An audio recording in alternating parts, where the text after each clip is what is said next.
जय जगन्नाथ मु ममता पाणी भुवनेश्वर कहूँ आपण समस्त को मो यूट्यूब चैनल को मु स्वागत करुछि। विशेषकर central board of secondary education एवं Odisha board of secondary education रो 10म श्रेणी पिला मानक पाई मु ए वीडियोटी प्रस्तुत करिछि।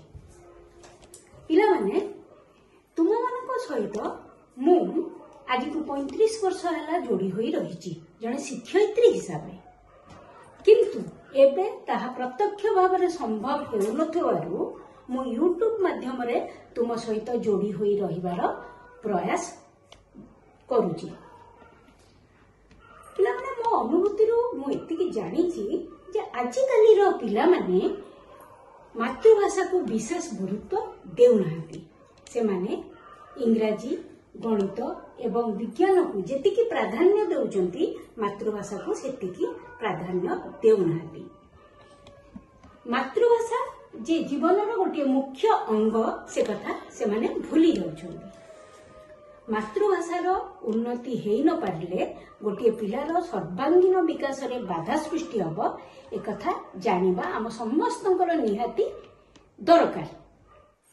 आउरी मध्य आम भाषा जे अन्य अनेक भाषा ठारू यथेष्ट उन्नत आ समृद्ध एक कथा न जानी जदि आमे आम भाषा को हेय ज्ञान करिबा तेबे अन्य माने आम भाषा को हेय ज्ञान करिवेनी कि आमको हेय ज्ञान करिवेनी कि।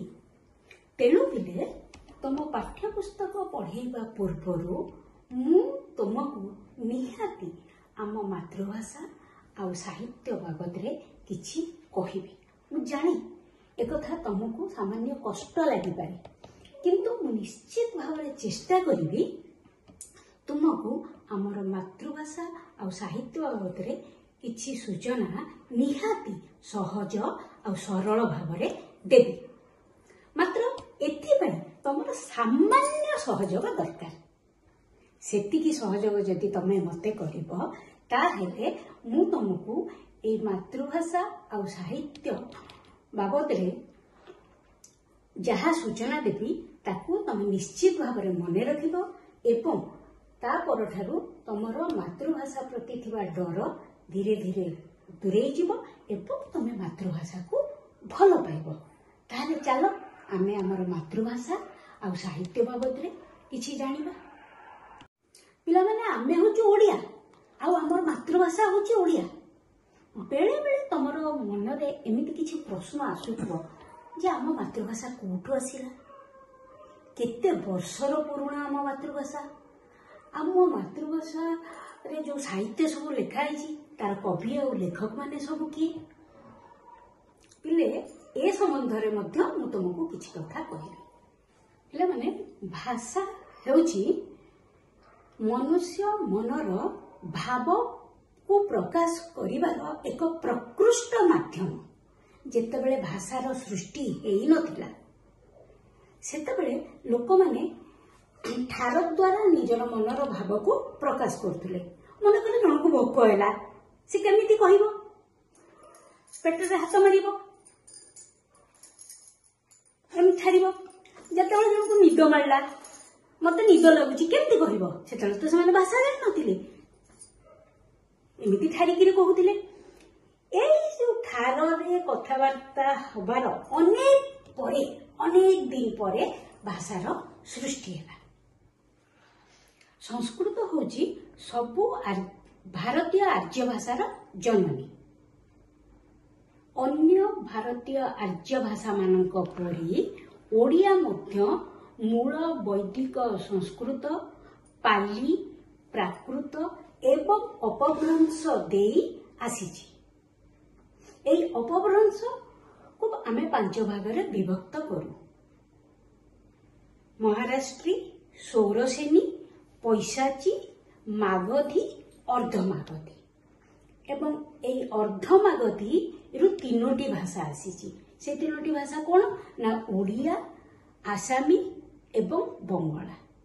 जो ओडिया भाषार जो सेठी सृष्टि हैला तापरे आरबी, पारसी, मुसलमानी एवं इंग्रेज भाषार प्रभाव ता उपरे पड़िबा फଳରେ तार गठन रीति परिवर्तित होला एवं तार शब्द भंडार मध्य समृद्ध होला।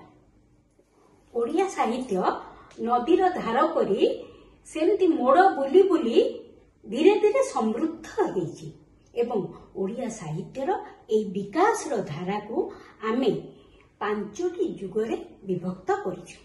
प्रथम जुग है आदि जुग, तापर जुग आसिला सारला जुग, सारला जुगर परवर्ती जुग है पंचसखा जुग, पंचसखा जुग परे आसीगला आमर रीति जुग एवं रीति जुग परे आसिला आमर आधुनिक जुग।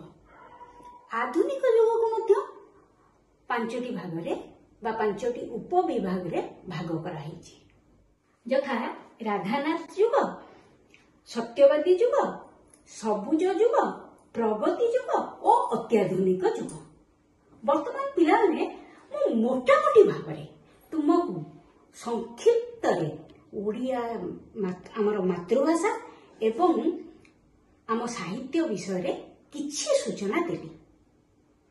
या परे मु तुम पाठ्यपुस्तक रे थिबा विषय गुडी को क्रमान्वय पढ़ेबी।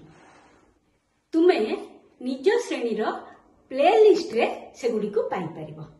पिला माने ए भिडियोटी जदि तुमको भल लागे तेबे तमे ए चैनल टी को सब्सक्राइब करिवो, भिडियोटी को लाइक करिवो एवं तुम सांग मानक सहित ए चैनल टी को टिके शेयर करिवो। रहिली।